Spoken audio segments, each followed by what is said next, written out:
Monday, July 21st. Welcome back to Damon Bruce Plus. And what do you know? We got our good friend Sam Batesh hanging out with us from Siciliano and Sam and Thinking Out Loud. And it's great to see you. We did a little crossover event for Wake Up with Kruger this morning. And I said, hey, what are you doing at 11 o'clock? You want to stop on by the show? You're going to do it on Thursday anyways. You want to double dip?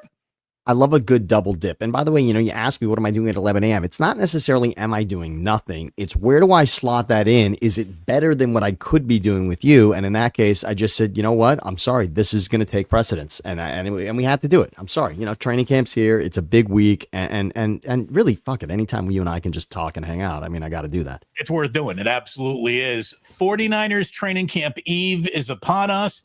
So, I and my kerchief and Ma and her cap are getting ready for a big day tomorrow. Now, I'm not going to go down tomorrow. I don't do the same press conference with Kyle Shanahan and freaking John Lynch that we've heard at the beginning of every year. Well, I'll be down there on Wednesday when practice officially starts. And the big news going into the first training camp practice of the year, sadly, is who's not going to be there. And Ricky Pearsall is now among the names of not going to be there. He's been nursing a hammy this entire off season. He's been put on the PUP list. And the 49ers are down Ricky Pearsall on day one, Brandon Ayuk on day one, Demarcus Robinson. He'll probably be out there for training camp, but he'll probably be suspended for week one.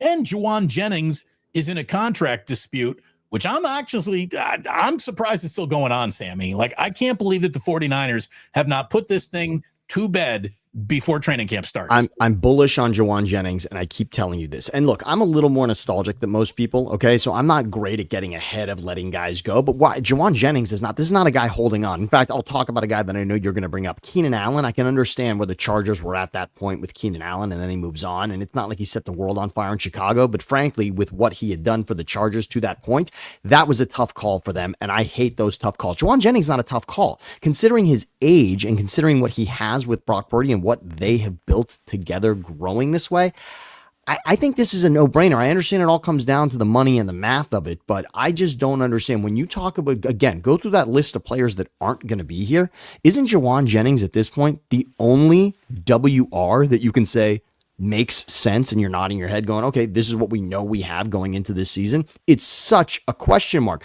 Once Debo leaves, Juwan Jennings that's your number one essentially without Ayuk. My question, if I were going to the press conference tomorrow, which I'm not, did you guys not see this coming?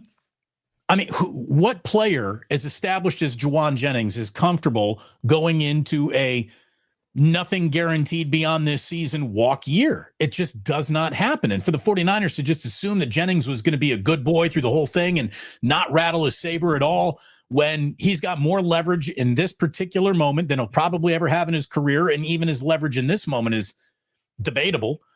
But, I mean, how did the 49ers not see this coming? How did they not get in front of it?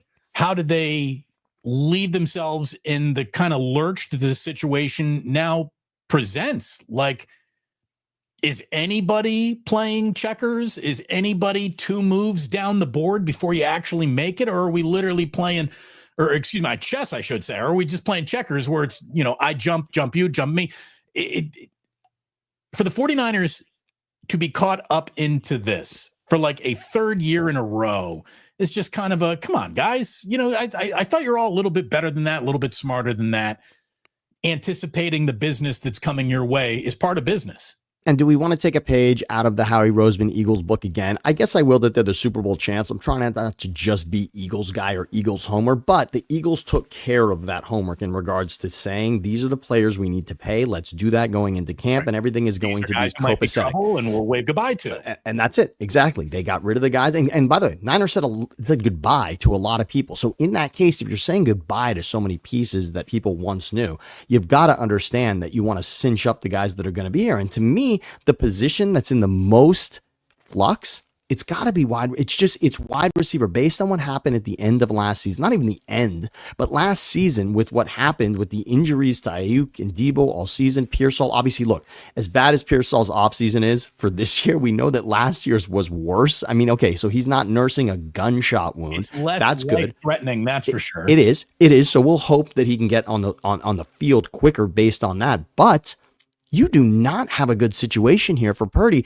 Purdy's making 50 mil, but he can't catch. Again, as Giselle likes to remind us, my husband cannot throw the ball and catch the ball.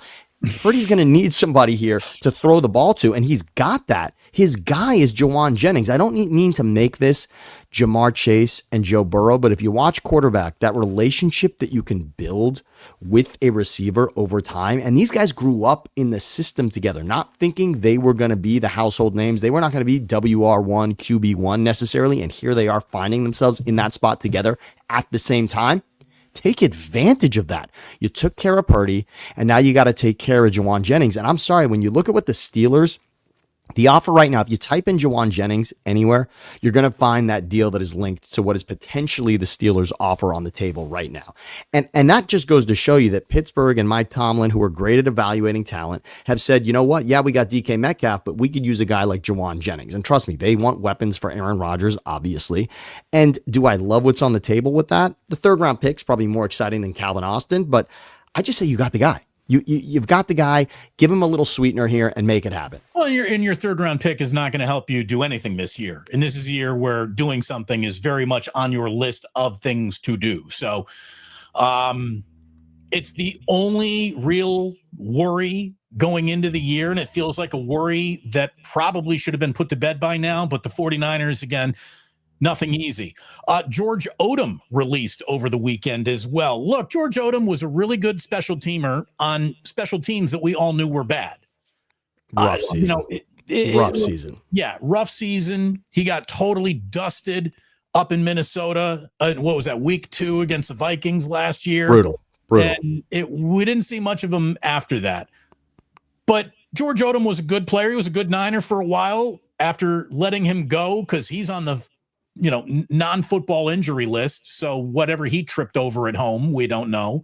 And I guess we'll never know. The Niners are saving nearly $2 million in cap space. Again, cap space that I would use to sign Keenan Allen, just to make sure that you're not caught without the chance to sign Keenan Allen if you really do need him like a week or two from now. Because I'm going to guarantee you before this week is over, somebody's tearing an ACL on a practice field, Sammy. It's going to happen. And Keenan Allen, look, Keenan Allen's the kind of guy you give him an incentive-laden contract and he can show up for you. I don't think you don't want to plan your season around Keenan Allen being healthy for every game. This is not a guy that's going to play 17 games, but this is a guy that's got an amazing route tree. And this is a guy that understands big moments and has played that role for the Chargers. And frankly, even helped Caleb Williams in Chicago for his rookie season as well. That was good to have him there. Trust me, they enjoyed having him there in a season that was otherwise forgettable. But Keenan Allen, you don't want to rest your laurels on Keenan Allen. No. And if it has to be Jawan Jennings for Keenan Allen, that's not a trade Brock Purdy's going to be happy with. It's not. I understand, again, incentive laden. You want to get Keenan Allen there as part of a group that is a huge is there a bigger this to me is the biggest question mark on this roster. And there's a lot of them, and I understand we're going to address defense, but wide receiver for a team that had an offense that was clicking. By the way, this offense, I believe, was second in the league over the previous 4 seasons, and last year came in, I think, at 23rd. I mean, this offense in a season where Kittle was spectacular, this offense has a lot of questions to answer, and Jennings helps answer a few of those, and Keenan Allen does not in the same way, not over the span of an entire season. Let's just talk about just the depth. Let's just go over the names, right? So Brandon Ayuk, won't see him for a while. Nope. Demarcus Robinson, even though we'll see him in training camp, very good chance he might not be available at the beginning of the year.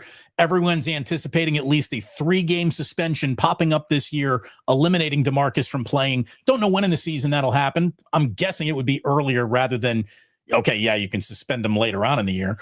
And again, he had an amazing moment. I mean, Demarcus Robinson, if you type it in right now, you're probably going to see the walk-off touchdown he had with the Rams against the Seahawks in overtime. I mean, yes, he has that ability. But again, Demarcus Robinson is not I'm sorry that I think about fantasy drafts here, but when you're talking about top-ranked positions, what you need at wide receiver, yeah, I'm sorry, Demarcus Robinson is not on anyone's radar. No, he's not. Certainly neither is Isaiah Hodgins, who you don't even know who that guy is, basically. Malik Knowles is also a wide receiver that is in camp. He's a camp body. Ricky Pearsall, physically unable to perform. Jordan Watkins, the rookie, meaning his chances of just getting on the field to impress Shanahan are probably far and few between. Shanahan does not like rookie wide receivers, never has, never will. And Larry has said, hey, if he had the right one, maybe he would. And yeah, he played Ayuk a little, he played Debo a little, and he played Kittle a little, but again, asking a rookie wide receiver to come in and just make sure that entire wide receiver room is working isn't big ask.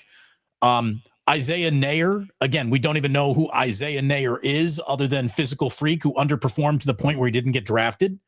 Tariq Owens, are you going to get excited about Tariq Owens? Probably not. Now we're at Jawan Jennings, holdout. Jacob Cowing, no matter how you feel about Jacob Cowing, the guy caught 4 footballs last year. That's it, 80 yards.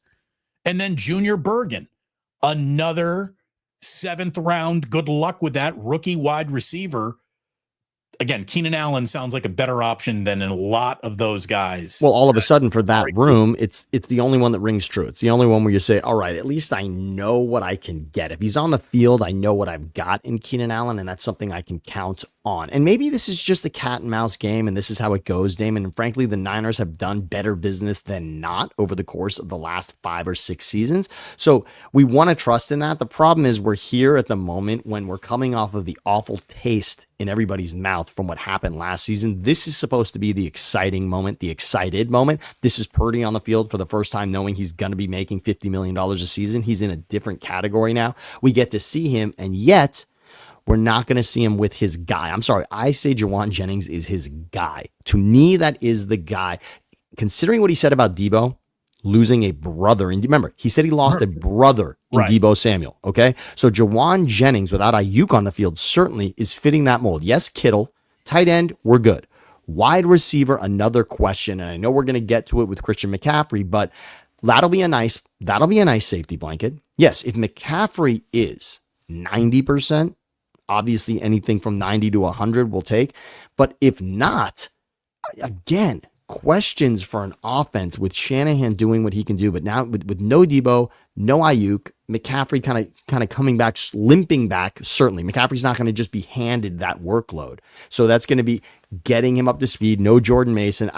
This is odd. I don't like panicking this early, Damon. I don't. Right? Well, I mean, we're not talking week 1 yet. I mean, the Hall of Fame game is here sooner than you think, but that's the Hall of Fame game. We'll have preseason games for a reason, but we'd like to see Jawan Jennings getting into this role. This is a different role. And I said this with you and Larry, but T. Higgins has reset what it means to be a number 2 receiver. Every single agent who isn't representing WR1 on a roster, but WR2 looks at that T. Higgins contract, which is very close to wide receiver 1 money, and says, maybe I can reset it with my guy. And you use the word leverage. Jawan Jennings is in the wide receiver 1 category, at least to start the season. And he's nowhere near T. Higgins money at wide receiver 2. He's in wide receiver 1 category due to circumstances, yes, rather than actual proper casting for the role. Now, maybe he can exceed. I mean, here's the thing. I really do think Jawan Jennings has I had an incredible year for you level of talent. I do. I like the guy. Again, I keep on saying, get the deal done. Get him in, for goodness sakes.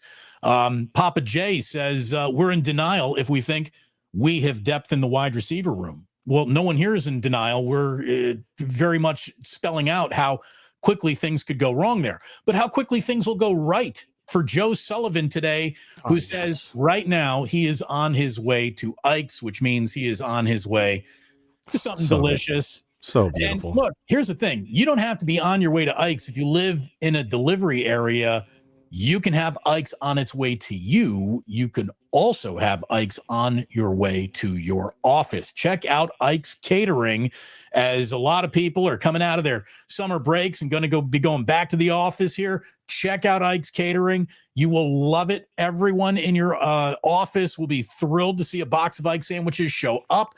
And make sure you subscribe to the Love Rewards program, baby. There it is. You get free sandwich when you sign up, prizes. You get the lollipop, of course. They're never going to deny you that lollipop, baby. Get yourself to Ike's. You'll be happy that you did. And our good friends at the Dubliner and West Portal, that's where you want to go for the best Guinness in San Francisco. That's where you want to go to see if the Giants can pull out of a nosedive, which they're kind of in after getting swept up in Toronto.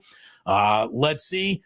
Where did you watch the British Open? Where did you watch the WNBA All-Star game? Did they even have the WNBA All-Star game on it? I don't know. Maybe they did. Maybe they didn't. I would have been watching something else. Anyway, Dubliner, West Portal, no shots need be taken at the WNBA.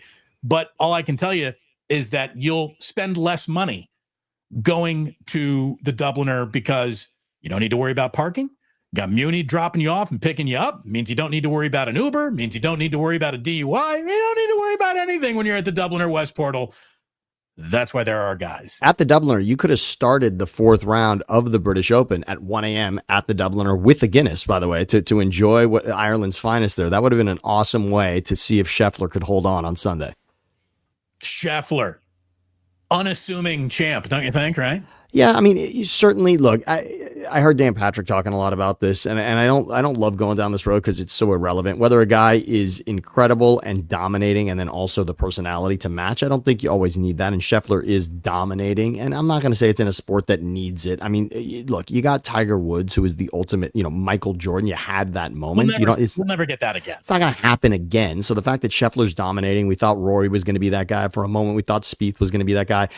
Scheffler, yes. Scheffler is on a win streak. He's on a hot streak, unlike anything anybody here watching or listening will ever understand. I mean, the guy dominates that sport. Okay, is he not that exciting? I thought what he said going into the Open was pretty cool, though. The fact that he said, all right, yeah, I'm winning one tournament, and yet everyone immediately wants me to just turn the page automatically to the next thing. And it's always just next. Right. And yet look what he does next. I mean, like, that is impressive. You got to like a guy who's like, yeah, none of this even brings me true joy. And then he goes out and he wins the Open. That's the kind of ice that you need. I mean, look, that sport, as you and I've said, nothing's more uncomfortable than watching a golfer who's got a lead losing it. And Scheffler found a way, to lead over 2 days and do what he did. That was impressive. Enough about that. But the Dubliner is certainly where I would love it. If you got an event happening in Ireland, then yes, the Dubliner is an amazing There you go. place. You should automatically think Dubliner whenever there's a leprechaun involved. Check it out. As we were saying earlier, there was very little on the TV this past weekend. There was not a lot of stuff to really tune into. It's the list season. Again, we're actually going to have training camp news to talk about starting this week, thank God. But in the meantime, everyone's coming up with their list. Biggest strengths, biggest weaknesses, biggest X factor of every single team's upcoming NFL season. ESPN right now has the 49ers graded with the 10th best roster in all of football. That's where they say they come out. And I would say, yeah, that's about the neighborhood I think they live in. Not nearly who they used to be. Haven't fallen nearly as off that lead lap as some critics would want to insinuate. I want to start with the X factor because the X factor is where it all works really, really smoothly and easily, or where things are going to get very difficult again. And that is simply Christian McCaffrey. It's like he's hidden in plain sight, Sammy. Nobody's got a better, stronger X factor than the Niners. The fact that McCaffrey lands on an X factor list is really unfair to the rest of the league because I mean, just think about that, right? Is Derrick Henry an X factor? Is Saquon Barkley an X factor? Is Jonathan Taylor an X factor? This is not when you have a running back who can do everything that Christian McCaffrey can do and has done for two different franchises. X factor. It's disgusting that he's an X factor. It just happens to be that, guess what? Based on the fact that we don't know what this season will be, yeah, he's the leading candidate right now for comeback player of the year. I'd say that without question right now for sure, right? Christian McCaffrey is on the list. He is my automatic right now. If I got $50 to just throw at something, McCaffrey comeback player of the year feels like an automatic here in this offense in a team that we know is going to have a better season than the 6 wins from 2024. But it is and should be discussed every time we are looking at either the next game or the previous game. Christian McCaffrey and what he did is going to be the most important part because the engine truly does run through him. Of course, Purdy is going to be massively important in that, yes, but I'm sorry, McCaffrey has the ability to take 6 wins and turn it into 12 like that. Absolutely. I mean, the question, did the 49ers reach the playoffs? The answer will absolutely 100% correlate to, did Christian McCaffrey play most of the year? If Christian McCaffrey plays most of the year and plays well, the 49ers are going to the playoffs, folks. It's just going to be that simple. It really is. Now, there's also biggest weakness. They say it's defensive tackle and this defensive line. Yeah. There are nothing but rookies basically in the middle of it. There's a lot of unproven in the middle of this defensive line. It could be a problem. It could also be a massive upgrade. We haven't seen them yet. They could play so much better than we saw, Javon Hargrave and Malik Collins do basically nothing here. Nothing. 49ers. But again, on the outside of the line, right, Damon? I mean, yes, you're under the interior, yes, but as you move a little further out in regards to getting pressure on the quarterback, this team has addressed that. This team has addressed the most important thing. And as we saw in the Super Bowl, and everybody's going to be chasing what happened to Mahomes in the Super Bowl, right? If you can go after an MVP caliber, Super Bowl MVP caliber player in Mahomes, we all say he's the best quarterback in the league. And look how different he is when pressured and not. Sam Darnold is essentially the Cinderella pumpkin that he turned into in that wild card game, right? You sack a guy 9 times, it's going to make a difference in his performance. The Niners have a chance. They have a chance. Saleh has a chance to do something special across the defensive line, but you're right. When you're dealing with players who have done nothing on an NFL field, on the interior, yeah, it's a fair question, but I also think it's okay at this point to be in that place on that part of your line. And again, Mikael Williams is, has officially gotten as long of a free lunch as any first round draft pick is going to get. All the talk has been about Alfred Collins and about CJ West, but there is the first round draft pick who's also a part of this defensive line as well. And you can talk about edge setter. Who knows where he ends up playing the best? Maybe you do kick him inside a little bit like Eric Armstead every now and then. And you do that because, have Bryce Huff, who is going to be the other pass rushing defensive end. It's a lot of moving parts, a lot of unproven parts, calling that a biggest weakness. Okay. I think you're okay. I think you're okay to have that. I think you take that as biggest weakness right now, because camp, the next 2 weeks are going to tell us so much about exactly that spot. Biggest strength, they're saying that's George Kittle and the tight end position. Kittle finished in top 5 among tight ends in yards and touchdowns for the 3rd consecutive season. He's finished top 10 in yards 7 years in a row now. He is going to be a first ballot Hall of Fame talent. And if he wins, a Super Bowl with the 49ers ever, he's a unanimous level first round Hall of Fame talent. But the room around him is still a little, God forbid George Kittle goes down. Then all of a sudden you got Luke Farrell, whose next touchdown will be his first in the NFL, and Ross Dwelly, who is, depth that's out there. We talked a little bit about this on Wake Up. The Seahawks have said goodbye to Noah Fant. Interesting. Noah Fant is a guy I would absolutely be contacting today if I am the 49ers, and there's got to be at least a dozen NFL teams saying, yeah, let's make that phone call. Who loves their tight end depth, though? Really think about it in this league, right? I mean, tight end depth is an interesting one because a lot of times you end up with a guy who can block well and a guy who can catch well, and it's usually not in the same body. Kittle is this unique X factor in regards to that. And based on what happened to Travis Kelce last season, Kittle's the number 1 guy right now. That's why this is called the greatest strength. It's because of Kittle. It's not because of who is behind him. And nobody is in love with their backup tight end. And nobody really has depth. It's not your quarterback. It's not something you're looking at as, oh, wow, good thing we have this guy behind. It's such a shallow position in this sport. I'm not quite saying that it's fullback at this point, but every single list that talks about pass catchers is doing the right thing. When you split it up between wide receiver and tight end, I think it's a little bit of a disservice because I think teams and offenses now are running around the fact, who can the quarterback get the ball to? That's really what it comes down to. The fact that it's tight end or wide receiver is really just where you're lining up, and I think that's getting and becoming irrelevant. It starts in Santa Clara tomorrow. We're going to hear from Shanahan. We're going to hear from John Lynch. They'll open up the locker room. Some players will talk to the media as well. And then on Wednesday, it begins. So thank God football is back. Again, I caught myself watching girls flag football this weekend on NFL Network. kind of impressive. I really mean it was there was more substance to it than I would have imagined, and the fact that they were brand affiliated with actual NFL teams added a little something to it. It was on NFL Network. I got my son watching it. He's a flag football champion himself after 1 year of kindergarten flag football. So can't be better than that. How to bet the 49ers? It's an interesting situation. It really is. I am bullish on the Niners in a lot of ways. I would also say, things go wrong quickly in this league, and be careful with what you do.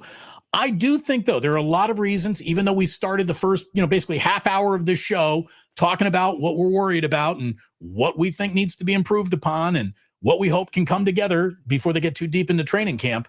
I think there are more reasons to be optimistic than there are less reasons to be optimistic.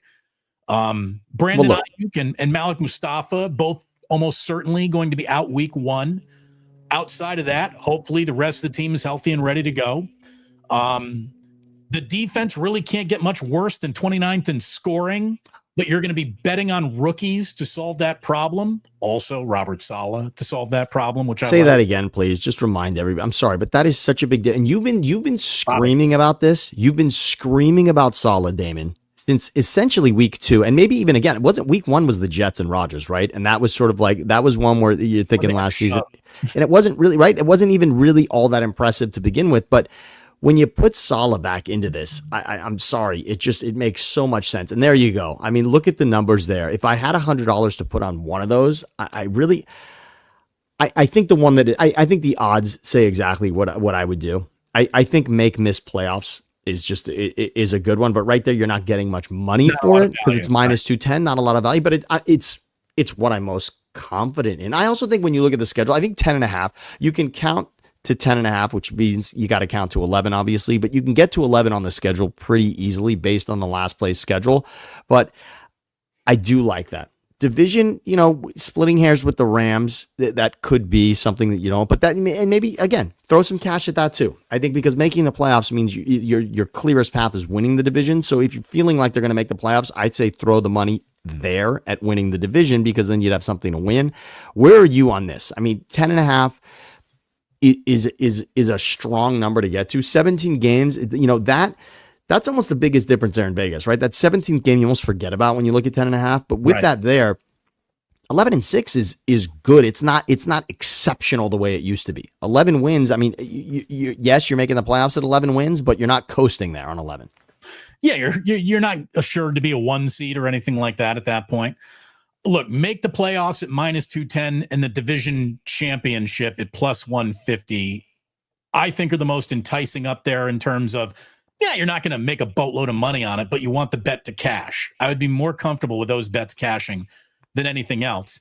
Now, if you're comfortable with those, technically you got to be comfortable with the over at 10.5 too. So if you're right. If you're going to take one of those, you might even want to tie them all together in some sort of a future parlay. Winning the NFC is a bridge too far. Winning the Super Bowl, way too early to talk about that in any way, shape, or form. We don't know who's healthy, who's hurt. That's insanity. I'd like to throw a number at you, though, that I read today, which is so great. And everyone just take this in. It is 23 straight seasons looking at 2024. And before that, it was 23 straight seasons where the Niners did one of two things. They either, Damon, missed the playoffs or played in the NFC Championship game. 23 straight seasons of the Niners, you're either making the playoffs. If you make the playoffs, you're playing in the NFC Championship game, or they missed it. 23 straight seasons where they're one of two things: out of it or in the NFC. Is that amazing? Yeah. That's pretty. That means if you make the playoffs, you're in the NFC Championship game with the Niners. That has happened for 23 straight years. If they make it, they get to the NFC Championship. That's an awesome number. That is really a number to be reckoned with. And of course, yes, they could miss the playoffs. We understand that, but we're saying that coming off the 6 wins, it feels unlikely that back-to-back seasons will be forgettable this way for this group. Look, the only other piece of news we have around the Niners is a former Niner defensive tackle, Khalil Davis, currently retired. He was a free agent out there on these streets and just decided, I'm calling it a career. I'm good. He was a 6th-round pick out of Nebraska in 2020. again, it just shows you the average NFL career. If you make it to year 5, you have had a great career in this brutal league. He has done. We didn't get to know him very well. He didn't do very much, but there you go. If you thought that you could maybe take him off the street should something go wrong in the middle of your defensive line, well, then you'd have to talk him out of retirement. So there you go. Did you see all of the bluster and hubbub, from the NFLPA Players Association? Lloyd Howell and JC Treader are both out. One resigned, I think, of his own free will. The other was it Treader. It basically, like that guy, he basically said, I don't like the heat that comes with the job. And there was no heat that came with the job until this past month. And now my phone won't stop ringing and I'm not having fun anymore. And this is not what I signed up for. And I'm not saying that I did a bad job by resigning or did a good job by resigning. What I'm saying is I don't like it here anymore. And I hired Howell, and everyone's going to come after me for that. And I want to get my story out there eventually, so I will do that better unaffiliated than I will if I'm holding on to this job. So that's someone who wanted to save his name more than his job, which I do respect in a way. That feels innocent to me. That feels like someone who really wants to protect that they feel like they did not do anything wrong. You get one reputation. Yes. And so that's somebody who is comfortable. And again, NFLPA and someone who's had a history in this league the way that he has, I think you can do that, and there will be more to that story. But really fascinating conflict of interest that happened there, Damon. I know we talked about this a little bit on Thursday, but it is interesting that the players would want somebody, and it makes perfect sense. They'd want someone representing them that can do it in totality, and not someone who might also be serving the owners. I mean, that's just, I'm sorry, that's never going to work otherwise. You can wash one hand or the other. You can't wash both. That's it. The single least offensive thing that people are trying to blow up and like, oh, here's where the scandal is what they spent money going out to a strip club. I mean, come on. Dude, first of all, every industry in America, when they have a convention in Las Vegas, what do you think part of the evening's a schedule is? Like, by the way, the former Dallas Cowboy Super Bowl champion 2 times, James Washington, who also went to UCLA. I produced a lot of radio for him in his day. He said, by the way, some of his best meals in his life were at strip clubs. That he truly in Dallas, that some of the best meals he ever had. And he was really, truly talking about the food. He said, we're at the strip club. The Cowboys used to love, they would go there for lunch because the food was so good. And yeah, I'm sure obviously it wasn't terrible around that. Gold Club buffet, right? Yes. 55 Hawthorne when you and I both used to work at the Leader. Yes. What was it? What was the guy's name? Rick, was it Rick Scott? Yeah, I think so. As far as with Rick Scott was certainly a consultant and not Rick Scott the consultant, but Rick Scott, the actual sales guy. Yes. He loved to go into the Gold Club, and who wants to go for chicken tenders, and a lot of people would. A lot of people would, but it's like the whole I'm really offended that heterosexual males like strippers. Why? And rich men, by the way, also with the expendable cash in your pocket. Yeah, that one. I'm sorry, that makes perfect sense. There's like a double standard too. Like if you found out that like America's all gay soccer team went and had a great time at a gay bar, you'd be like, be yourselves. Be yourself. Go be yourselves. Go be as gay as you could possibly be. But being as heterosexual as you could possibly be is coming, served up with a slice of shame. When it happens to a group of mostly young physical peak millionaires single, look, it's rocks and glass houses, right? And just don't throw them and beware and remember what's in your phone. I mean, that's it, right? Go to your photo roll, your camera roll, and just tell me that you've never been anywhere. That's all. Here's the thing. You don't take pictures. Privacy is the new commodity that's very hard to find. By the way, Irwin says the fried chicken at the Gold Club is supposed to be fire. It was. This is true. This is true. I mean, here's the thing. At the end of the day, it was just a chicken tender. I mean, come on, it's just a chicken finger. But But then again, I believe Raising Cane's is making an entire, they're printing money at Raising Cane's, and that's all they serve is chicken tenders. So it can be done. It absolutely can be done. Dave's Hot Chicken. That's the Dave's Hot Chicken's another thing. I'm not totally into the Nashville hot, by the way. I'm just not into the hot. I don't need the spice kick with that. I just want a crunch more than I want the heat. So yeah, but yes, Dave's Hot is the thing. Raising Cane's is another one. And and of course in LA, constantly people, and San Francisco, people are just running for new food like that. And if it gets a pop on social media, of course, and that happened. My God. The only way it could get sexier is if you gave it to me out of the side of a truck. That's it, right? The uglier the truck, the better, and we all know that.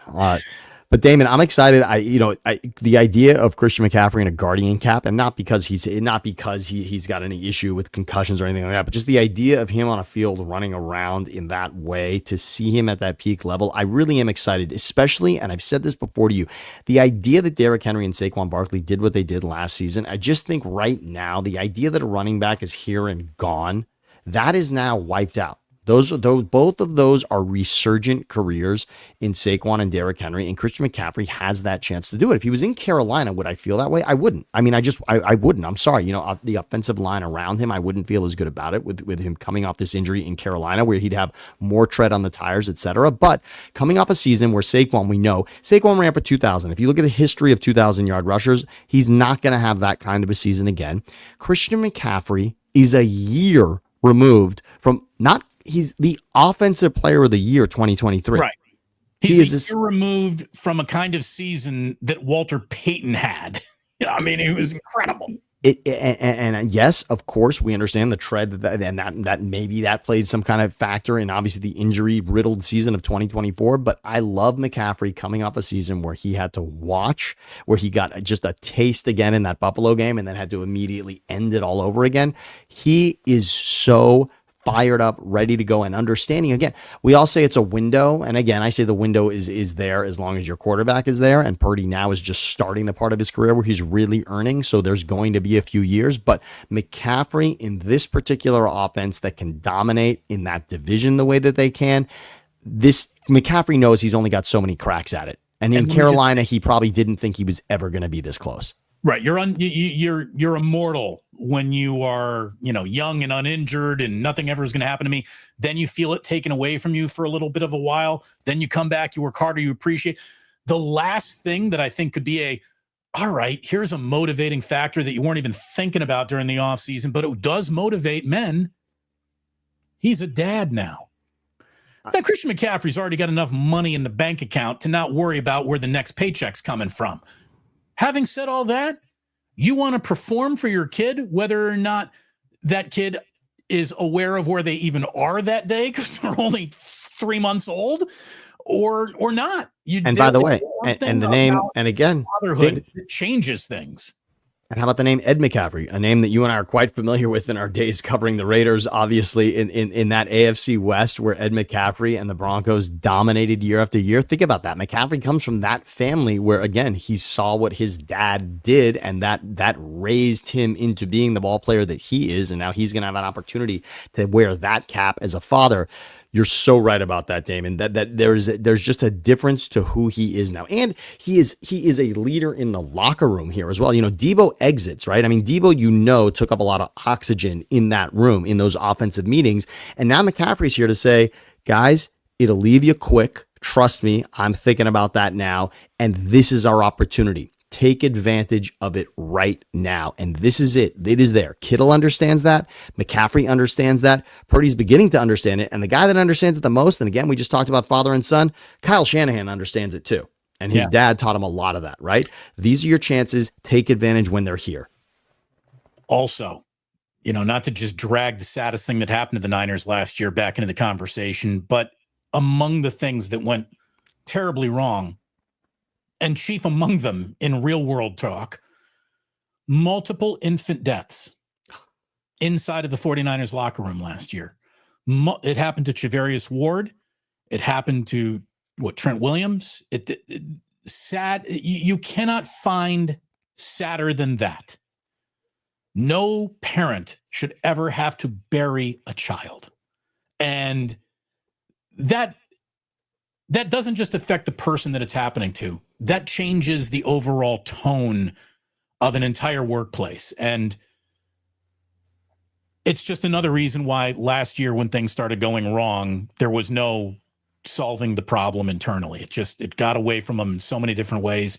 Again, new healthy baby will hopefully have the opposite effect on the 49ers. Yeah, I mean, you just talk about turning a page, Damon. It's true. What you just said is perfectly it was stated exactly as it should be, and that does have a resonance throughout the entire organization. Absolutely. And let's on the football field, where this team was just mentally and physically, there's no doubt that now you're trying. And Saleh, in so many ways, it's not a head coach turnover, but trust me, Detroit is going to have such an issue for exactly this reason. To lose offensive and defensive coordinator when they are at that level and replace with two more people, no matter who they are, that is so difficult for a head coach to now find those same answers again. And the fact that Shanahan gets to look and know that he has exactly what he knew for those years with Saleh by his side, right, that is like having another head coach right there. And it's insurance policy. I mean, it really is. It's an insurance policy. It's someone who is a legit checks and balances on what's going on in terms of game prep and execution. And, Nick Sorensen in Kyle Shanahan's ear saying, no, I'd probably rather do it this way. I don't know how much, if any, weight that carried. It didn't carry much weight when Steve Wilkes was trying to do things differently. I think Saleh is just a totally different beast and will hopefully get the 49ers back to looking like a defense that everyone who roots for them recognizes once again. By the way, Christopher, yes, recognizing what a pleasure it is. Sammy, on a Monday, we're not worthy. No, I'll tell you where you're going to be not worthy is when Sammy comes back on Thursday and you get a double dip of Sammy. You're used to Sammy once a week. It's twice a week. It's training camp. It's training camp week, and we figured, let's give them a little more. And football is truly in the air now, which is really incredible. And by the way, for those, I know I've said it a couple times, but really, if you are missing that, for those that didn't know what to watch on Sunday, if you haven't watched the quarterback series on Netflix, do it, because to get inside the mind of Joe Burrow, even Kirk Cousins, which he had a fascinating 2024. Kirk Cousins, think about that, $180 million contract. Penix is drafted. Penix then ends up starting for him. I mean, right. And by the way, and Jared Goff also, to see where Goff was and how dominant that Detroit offense was last season, and to go back and see it through Goff's eyes is unreal. And by the way, Goff, you find out at the end, is a new father now too. So there's that, and it's Detroit will be playing with a chip. I mean, when you stack up the NFC, it actually is really interesting now, because it was this conversation about the Niners and the Eagles. It seemed for about 3 years where it was, you were saying, all right, it's going to be Niners or Eagles. And that felt like a fair conversation to have. The fact that Washington did what they did, Detroit's coming off the 1 seed. You think maybe Baker is the answer in Tampa there, perhaps. I mean, there's really so much now. And then the Rams, everyone's so excited about the Rams.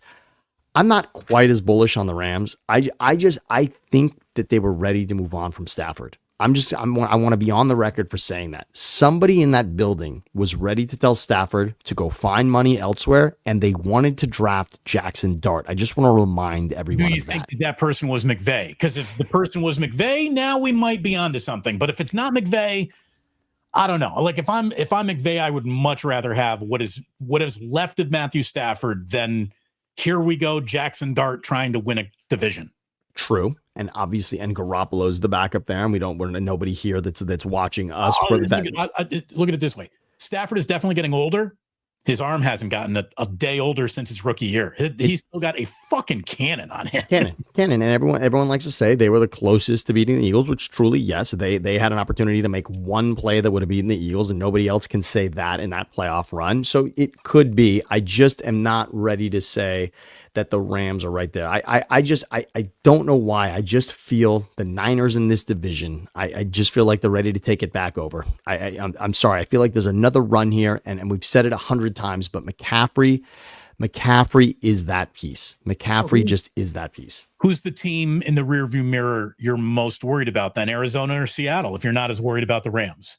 Arizona is the team. Arizona is a team where it's going to remind everybody, oh, this is who Kyler Murray can be. And we were talking about tight end being the greatest strength of the Niners. The tight end that is going to reset that position. If we're turning the page from Kelsey to somebody, remember, it's not Kittle doesn't have 10 years of dominating this league at that position. He might be right now taking the crown from Kelsey based on what we saw in the Super Bowl and with Kelsey down on touchdowns last season. But the guy that was also down on touchdowns, but if you look at yardage and percentage of offense, Trey McBride will reset the tight end position. This is the most dominant player catching the ball for an offense in the entire league. Trey McBride will reset tight end, and that is Kyler Murray's absolute number one weapon. And he's got others, and we know Harrison can also come out and be that guy, but I like what Arizona can do. I don't know that I trust so much in Connor, but I feel like Arizona is putting that together. If you go back, there are moments where Arizona, they nearly beat Buffalo. I understand you got to win those games. And by the way, they had Detroit in a game where a penalty completely changed that game, but they were toe-to-toe with Detroit as well. Arizona is the team I'm looking for in this division. If you're talking sort of X factor of the division, I like Arizona. So you had Gannon start off at 4, then he got to 8. Let's see what year 3 now looks for him as the head coach. And you want to talk about a team that's going to depend early on rookies to make the defense go. Walter Nolan III, who was a player that we talked an awful lot about possibly being drafted by the 49ers. And then cornerback Will Johnson out of Michigan is another guy that is in Arizona. So they've gotten better for a defensive-minded football coach. So if Kyler Murray can put it together offensively, you know, if they're a team that's generating around 24 points a game, look out for the Arizona Cardinals. And defensive line. Yeah, and no matter what the Cardinals are, for whatever reason, they always give the Niners a problem. I mean, last season when we didn't know the Niners season was unraveling, that was quite a game where it was Kyler Murray's greatest play this season probably was against the 49ers. I mean, that was an unbelievable run and a display of who he can be in a moment. Arizona is scary, and they have a chance to do this. And Kyler's the kind of guy that he can pop and have that kind of season. And even with Kingsbury, they were right there. They unraveled towards the end of that season. But when the Rams won the Super Bowl, that first wild card game was against Arizona. Arizona had that division for most of the season in 2021. It looked like it might be Arizona's to have. They could make that rebound. And again, remember, Super Bowl hero Josh Sweat, no longer with the Eagles, now with the Cardinals as well. So they will be heard from. The Cardinals are sneaky and interesting. And Harrison had 3 games where you thought, oh, this is the offensive rookie of the year. Harrison was that good, and he just consistently wasn't throughout the season. But if McBride's in the end zone 5 more times, which if you go back and watch is a guarantee. Look, wherever Trey McBride is for over-under touchdowns, I'm telling you right now, take that. It's not going to be stolen from him this season. A lot of those went to not Garrett Wilson, but a lot of those ended up in the hands of other people. Trey McBride is going to be in the end zone. I'm so ready for football to start. Sammy is too. We want you to go ahead and hit that like button right now. Hit subscribe across both channels if you would, please. Again, we'll be back at it together on Thursday, streaming across both channels, and we will have some actual training camp practices to be reacting to. I'm going to be down there on Wednesday, so you and I will get to it on Thursday for sure. By the way, you know, to me, when it comes to fashion, anything, keep it simple. Don't make it too complicated. And this brings us to Sammy's Eagles championship ring. Now, I love a good Super Bowl ring as much as the next guy. I like it when they're roughly the size of, you know, coasters for drinks that you'd put on your coffee table. This Super Bowl Eagles ring has got wings. Okay. It's got a button that you push, and like front of the helmet, Eagles wings pop out. It's not like they unfold like an F-18, like fighter jet. No. But the Eagles wings pop out like ram's horn. Like ram horns. Yes. And so, you know, I got to give credit here. Kyle Brandt went on an unbelievable diatribe, a Kyle Brandt rant, let's call it. And I give him all credit. It was so brilliant what he did in talking about the fact that Super Bowl rings need to now go in the other direction. Don't the players want to wear these rings? Don't the players want to have these rings with them all the time to just subtly say, this is the year I accomplished the one thing we are all in this for together?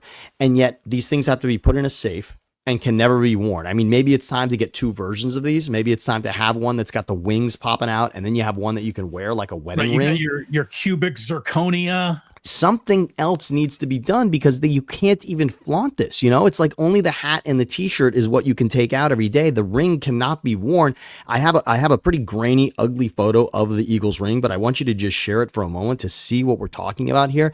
So those wings look at this. You've got mechanisms within the ring. So you've got a diamond encrusted button that you have to push there for the wings to pop out. And of course, no one should be more excited about an Eagles Super Bowl ring than me. My dad's from Philly. I'm raised on Eagles games. I'm raised on Philadelphia. By the way, I'm anti-diamond encrusted buttons. Like, if you need your button diamond encrusted, we can't be friends. It's just what do you do with this?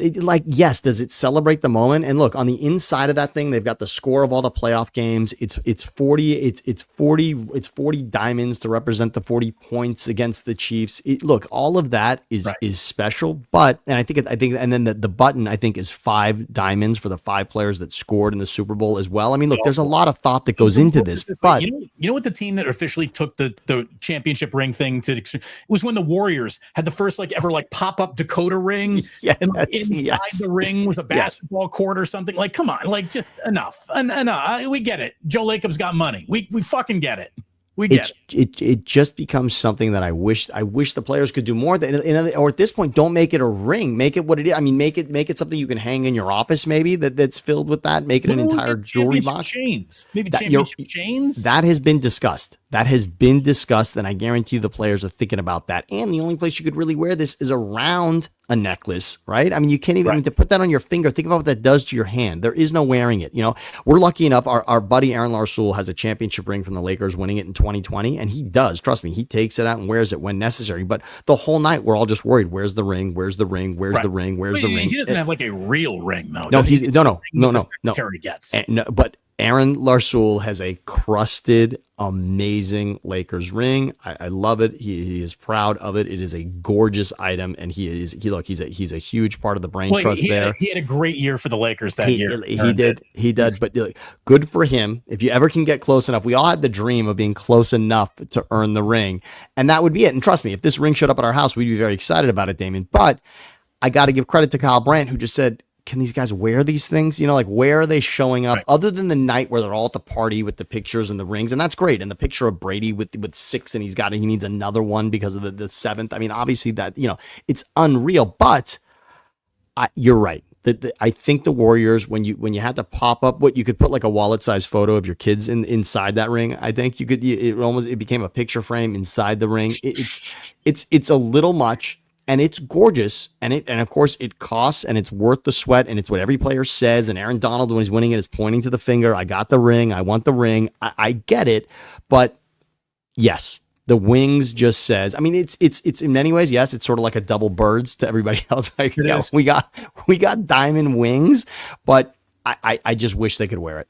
Like a Super Bowl refrigerator magnet. How can we make it a little bit more usable in our daily something that we can use with the family that doesn't just go immediately in the safe. And I get it. Look, it's gorgeous and it should be in the safe, but I want them to flaunt it a little more.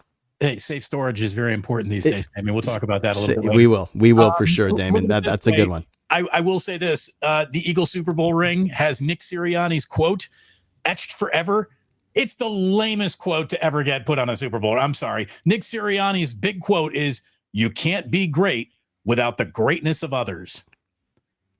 I mean, did he seriously get that off a generic T-shirt at a Buc-ee's truck stop? Well, what I want to know is it, and I'll go back and look at this before Thursday, is it Sirianni's quote? I don't even know. Right? Because I feel like I've heard that elsewhere. And I heard Saquon said it more than anyone else after the game. Saquon said it a ton. And obviously all night they're being interviewed, right? But Saquon said it numerous times. And obviously for him, it reresonated. And it was something different that came from New York to Philly for him, that he really understood the greatness of others. I can't imagine that Sirianni's the one that came up with it. If he did, good for him. It's great. And it worked for them. I don't want to take that away, of course. I mean, for the Eagles, everything worked. I mean, certainly for the playoff run and after the bye week, I mean, nearly every single thing the Eagles did worked in that building. And frankly, when Sirianni had his first press conference, nobody thought there would be a Nick Sirianni quote being etched in a ring with 40 diamonds. Nobody saw that coming. Nobody saw that. Sirianni had a deer in the headlights opening press conference that Jim Tom Sula looked more equipped at that point to run the Eagles than Sirianni. How many times was Sirianni fired by Philadelphia media before he goes ahead and wins the Super Bowl? Damon, in that first season, he wore a "Fuck Dallas" t-shirt around all week, and before their first game against the Cowboys, they got smashed by the Cowboys in his first ever game. And that's the measuring stick in Philly. As you know, the Cowboys still are that team. That is still the number one rival there. And it was ugly. I mean, it was not going well, but give Sirianni credit. He's in the playoffs all those seasons, and he's in the Super Bowl twice and now has a ring. So good for him, but that's a lot. And one other thing I just want to get back to in regards to coaching, you and I did a lot on the list of coaches. There's a great list. I believe it's CBS Sports that had this one. And I want to talk about this with you on Thursday. We looked at odds and we just looked at the top 10 head coaches that were listed. And what really is interesting to me, I don't think we've talked enough about this, but Jim Harbaugh being in the league now, and yeah, he's not in the division and obviously not even in the same conference with the Niners, but is there a part of Niners fans that still look at Harbaugh and have a little bit of wondering, what if? You know, I know that Harbaugh, right? The knock on Harbaugh is he rubs everybody raw to the point where he's got to leave, and that's why it's Stanford, and then it's the Niners, and then it's Michigan, and now it's the Chargers, right? There's a lot of the fact that Harbaugh, it runs hot quickly. Yes, but is there a part for those? I'd love to hear Ornberger on this. For those that think Shanahan isn't doing enough, is there any party that feels like, oh, what if Harbaugh does something special? So I want to talk on Thursday a little bit about who's going to have a better season, Chargers or Niners. And both are in interesting spots. I think you would think the Niners have a better path to winning the division, but we all know, forget about that. It's going to be if you win more playoff games. And right now, Harbaugh doesn't have one to rest his laurels on from last season. And of course, neither does Kyle Shanahan, but I'm really fascinated. This season, I think the path is similar to both. To winning a playoff game, the path is similar for both. And I'm interested. Is Jim Harbaugh or Kyle Shanahan going to have a better season in 2025? There is a story on CBSSports.com right now where basically a former Michigan player said, look at the training schedule that Harbaugh would give us for the month of August. And he literally had players' days to the half hour planned from 5 a.m. to 11 p.m.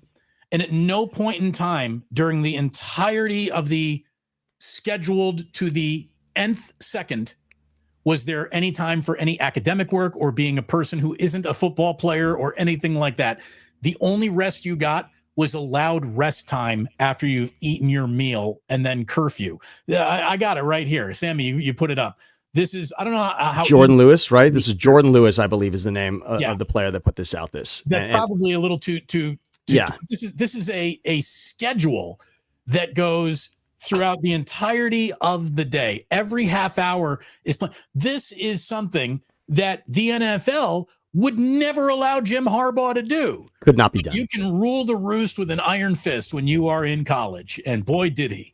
And this was a Wednesday, Damon. When I first looked at this, I thought, all right, every half hour is accounted for. So each one of those boxes that you can see there on that graph on like the worst Google Sheets you could ever be handed because of how brutal the schedule is. But it is every 30 minutes accounted for with activity which involves the team. And the yellow is only practice. The yellow is filled in because it's practice, but everything else is a team-related activity on those 30 minutes from 6 a.m. to 11 p.m. I mean, that is a nightmare and you can see for a Wednesday. We did this every day, 6 days a week for a month. And by the way, national champions. But guess what? National champs. So wears it out, but gets it done in the most significant way. So yeah, I mean, Stallings and everything that's happening there now, fine, but he's on to the next. The Chargers are a playoff team last season. And so now that you've got a little something to compare it to. You and I love what Shanahan's doing here, but now that Harbaugh's here, I'm just going to keep an eye on that. I don't think there was a lot on that. Last season everyone was excited about Harbaugh being back in the league last season. And there's still more always about Jim Harbaugh, John Harbaugh. And we had that game on Monday Night Football. So there's always that, but I want to link these two together. I think Kyle Shanahan and Jim Harbaugh can be linked together because we were talking about the best Niners team since the year 2000, and Harbaugh and Shanahan both are on that list. They both coached the teams that we would say we were most confident in from a Niners standpoint over the course of those 25 years. And I'm wondering now they each have a chance to stamp something else and say, we're the one that matters. And I'm sorry, if the Chargers are in the AFC Championship game and the Niners are bounced in the wild card round, people are going to remember that. Yes, you're going to hear that. You're going to hear that. By the way, 49ers throwback says Jerry Jones just took a shot at Micah Parsons. Oh, wow. Oh, that's good. Cowboys discontent has always got to be good for anything the 49ers are doing. There's no doubt about that. Speaking of discontent, Giants swept up in Toronto. Whenever you get swept, you get a date with Broomhilda. We all know that. There she is. So this is who the Giants are dating right now. I have not seen this yet, Damon. This is outstanding. That's Broomhilda. Broomhilda follows bad baseball teams around and gets on planes with them and dates everybody on the team for at least one night. So Broomhilda flies from Toronto to Atlanta, where the the Giants will continue their second half.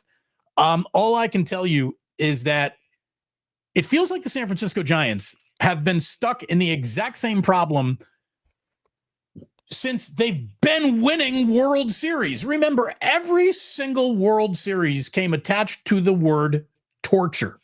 There is always offensive torture being served up around this team, to the point where it's always an offensive headache, and it's usually like from a pitching standpoint, it's really good. Only 1 or 2 years under Farhan did the defense just totally fall apart. And nobody knew how to field a ball anymore. But everyone who pitches for the Giants, other than Justin Verlander, is pretty good at it. Yeah. And by the way, they should draft another pitcher. They should only sign, because here's the thing: they're never going to be able to sign another free agent hitter with Rafael Devers becoming an unmitigated disaster since being traded to San Francisco. This guy gets traded to San Francisco and literally forgets how to hit a baseball, to the point where everyone in baseball has noticed. They're going with 1,000-word think pieces how the Red Sox got out of a huge problem over the next decade in Devers.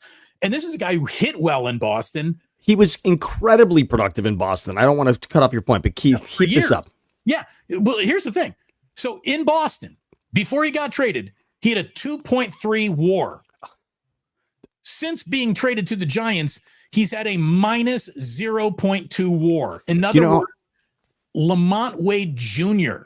would have done more than Rafael Devers. Rafael Devers is a 208 hitter who feels like he's good for about 2 strikeouts a game. I sent you the numbers on where at the All-Star break, this was put up during the game while the Giants were sort of melting down and giving the lead away back to the American League. The statistic was put up there of what the Giants have done since this trade and what the Red Sox have done since this trade. It is so unimaginable that the day that trade was made that this would happen. And the only good news is regarding Broomhilda, which is that the Dodgers came out of the break and were just swept by the Brewers. In fact, the Dodgers didn't win 10 of 12. Exactly. And the Dodgers, by the way, didn't win a single game against the Brewers this season. 0-6 against the Brewers, which is pretty interesting. Remember that one. That could obviously come up and rear its ugly head. But the day that the Giants made that trade, they were getting destroyed Saturday night by the Dodgers. And then that trade, the news came out, and it ended up happening on that Sunday. But nobody, Damon, saw at that point in time that this was a bad move. The Giants offense needed an infusion. You hated the lineup without him. And it's just, I don't even understand how it's possible that he and they are this bad in this situation for an organization that understands how to compete in this division, how to win World Series recently. I am stunned that it went. I was stunned he was available. The Red Sox had just swept the Yankees and they traded Devers away, who was by every metric their most productive player. And he comes to the Giants and turns into Alfredo Amezaga. I mean, I just don't understand how he cannot do a thing. I don't understand how he could be this, or he becomes Adames. Frankly, I mean, I just don't understand how this is possible. And Adames, who I don't like at all, is actually sort of turning his year around a little bit. He was the only guy in Toronto who did anything. That is it in terms of 49ers, little Giants sprinkled in there. We can get to Bluey's dominance, I believe, on Thursday, because I got to get going here. Let's and I know you do too, Sammy. But it is officially time to wrap up with Today in History. Not a great day for birthdays. Okay. Unless, of course, you're talking about John Lovitz turning 68 years old today. Freaking John Lovitz. Go back and watch the animated series, The Critic, with John Lovitz, by the way. Whether you love or hate John Lovitz, that was, I thought that was at his best. I really thought Lovitz was at his best in The Critic. Can I give you another one, too? This should appeal to you as well, too. When he would do Hanukkah Harry on Saturday Night Live. Lovitz is really, he's a gem. Give the kids a little something. What a gem, Lovitz. I freaking love John Lovitz. 68 years old, by the way. Today would have been Robin Williams' birthday. That one still hurts. That's a heavy one. That's a heavy one, Dave. Today in 1865, it might be a bad day for birthdays, but it's a great day for history attached to the West. Today in 1865 in Springfield, Missouri, Wild Bill Hickok shot and killed Davis Tutt in what is known as the first Western showdown. Wow. I mean, not a duel, not truly the first duel, but a Western showdown. That is great. Pistol at dawn or something, I love it. I love it. By the way, it stinks. Yeah, there you go. Yeah, Thank you John very Lovitz, much. Thank you. Yes. Today in 1873 in Iowa, Jesse James of the James Gang pulled off the first successful train robbery in America's Old West. Think about the balls you needed to have to, with nothing but horses, stopping a locomotive and robbing it. Go and watch, please, again. And I always do this, but the movie with the coward Jesse James with Affleck is a great. Yes, that is a great. That is a tremendous film. And think of what you want about Affleck, about Casey Affleck, but that is a tremendous role by him. 1902. We just talked about this the last time you were on Thursday. In 1902, today's the day that Willis Carrier showed off his air conditioner to everybody in upstate New York. Everyone's sick and tired of being like crotch pot, swamp ass hot in upstate New York. This guy's like, let me show you this. This will make your whole room colder. And this is why the Carrier Dome was in Syracuse, New York. He showed this whole concept in Buffalo, New York. But there you go. Happy birthday to the day we all saw an air conditioner for the very first time. Today in 1925 in Dayton, Tennessee, a school biology teacher named John T. Scopes was found guilty of teaching evolution and fined $100. This turned into the Scopes monkey trial, which was a huge seminal court case over religion in the classroom, science, evolution. Very, very interesting moment in time in the whole legalese today. The first spark of the Scopes monkey trial was lit. You gotta love a monkey trial. And by the way, but thankfully so, right? I mean, I think it's so amazing and I say sports does this all the time, right? To go back in history and see things and think that people were actually on two sides of this, right? I mean, designated hitter is another one that comes to mind, right? It's like one day we're gonna go back and say, wait, forget about Shohei Ohtani. We used to make pitchers that couldn't do it hit. We'd throw them out there. They didn't care about it. They didn't even try. It was just an automatic out throughout the lineup. What were we thinking? And the game now just did away with it finally. And it took years. It took decades to get rid of it. How? I would bring it back instantly. Okay, I love it. I don't like a designated hitter in the National League. This isn't a fucking softball league. Let's play by the real rules of baseball. Anyways, you're so right here. Mark 187. Oh, yes. I love it. Master Thespian. He was a good Master Thespian. That's Chef, so good. I will also say this about Lovitz. I also loved when he would do Picasso. Oh, so good. He'd be sitting at a restaurant. They'd hand him the bill. He'd just scribble on it. And he goes, there you go. I'm Picasso. Let's see. Today, in 1987, Guns N' Roses dropped Appetite for Destruction on us. 17 million copies. Right up there with like AC/DC's Back in Black, some of the great Zeppelin albums, some of the great Black Sabbath albums. It's right up there with one of the greatest front to back heavy metal albums ever released. I saw Axl Rose last year at the Rose Bowl. It was, at the Hollywood Bowl. To see him and Slash on stage together, still performing that way, was so incredible. And Allie, my wife, my beautiful wife, she's dear friends with Axl Rose and the entire family. She just grew up in that circle. And so Guns N' Roses runs true through this family. And so good for GNR, Guns N' Roses. Let just November reign forever and let it happen. You're ready to feel old because Let's today go. in 1995, Clueless came out. So what's most fascinating about going back and watching Clueless, which I love, and I so fell in love with her in that movie without question, but the idea that her co-star is gone, the fact that Brittany Murphy that Brittany Murphy is gone, when you watch that movie now, to think that, yes, it makes us old in some ways, but to see her so bright, alive, young, and vivacious, it's such a slap in the face. And by the way, Stacey Dash just never been better, ever. I mean, wow. Hot Dash. So good. And Paul Rudd, very early Paul Rudd. But still totally unidentifiable from later Paul Rudd. Yes. The man has not aged. Yes. And Red Jeff goes, as if. There you go. Alicia Silverstone. Yeah. Forever for that movie. Remember when people started calling her chunky? Like, Come on. Just stop it. Always. Alicia Silverstone, always. Look at it this way. If Alicia Silverstone's too fat for you, you better be ripped like a Calvin Klein model. Calvin Klein? See, Daddy, it's Calvin Klein. That's perfect. Yes. You got a lot going right in your life if you think that. Today in 2011, by the way, Nick Totoro as the dad in that. Yes, is fantastic. Yes.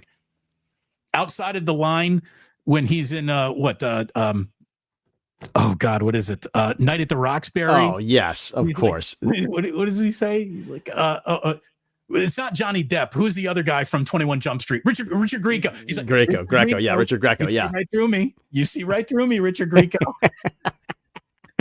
And there you go. That is all we got for you today. Other than today in 2011, they shut down the space shuttle program. Atlantis landed for the very last time today. Wow. And there you go. That is your today in history and the historical fact that Sammy has joined us on a Monday. How about that? Great to see you, pal. Thank you so much for stopping on by. Everybody like and subscribe to both channels before you go. Make sure you leave a like on this live stream. That'll help it get pushed out after the fact, now that we're all done with it.